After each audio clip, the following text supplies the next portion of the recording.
Transformasi pendidikan bukan lagi pilihan tetapi keperluan. Bahan digital membuka peluang pendidikan tanpa batasan.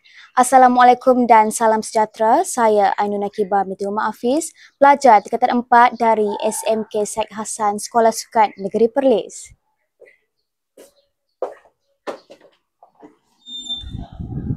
Dalam dunia yang semakin berkembang pesat dengan teknologi, bahan digital kini menjadi pemacu utama dalam memperkasa pendidikan negara. Dari bilik darjah ke rumah, akses kepada pembelajaran digital membuka peluang yang lebih luas kepada pelajar dan guru. Dahulu, buku teks dan bahan bacaan hanya dalam bentuk fizikal. Kini, dengan kemajuan teknologi, e-book atau buku elektronik telah mengubah cara kita belajar.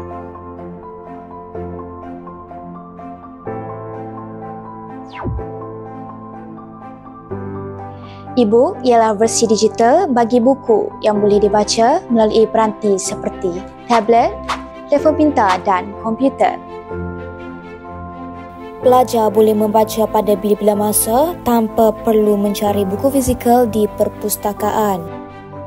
Platform seperti D5, PNM e-reader, Google Book, U-Pustaka dan Kindle menyediakan ribuan e-book yang boleh diakses oleh pelajar dan guru.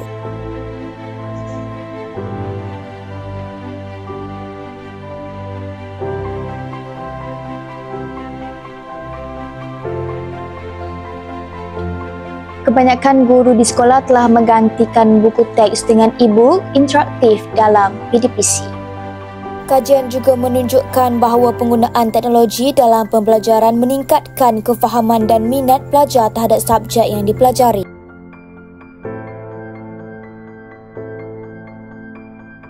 Salah satu inisiatif hebat di Malaysia ialah U-Pustaka, sebuah platform perpustakaan digital yang membolehkan sesiapa sahaja untuk mengakses e-book di mana sahaja pada bila-bila masa.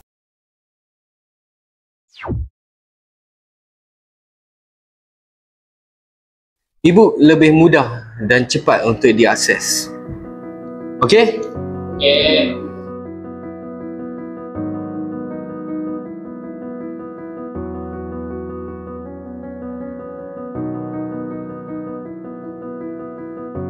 Assalamualaikum. Apa kelebihan e-book dalam pendidikan?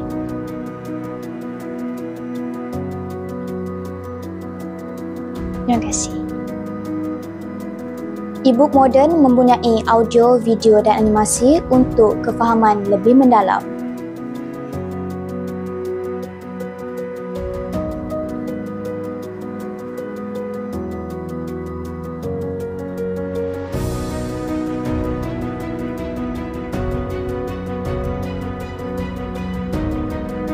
E-book lebih menyemakan kos pembelian buku.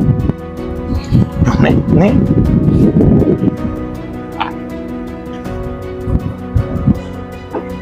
Okey, ambil.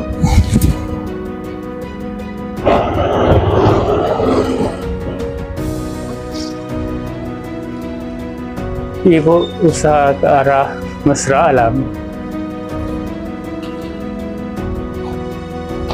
Usaha ini dapat mengurangkan penggunaan kertas dan membantu pemeliharaan alam sekitar. Pencetakan kertas untuk bahan pendidikan juga dapat dikurangkan sehingga 40% setiap tahun.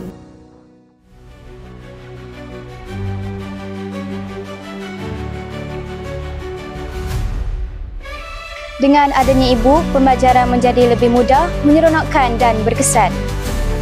E-book adalah kunci pembelajaran masa depan. Terima kasih.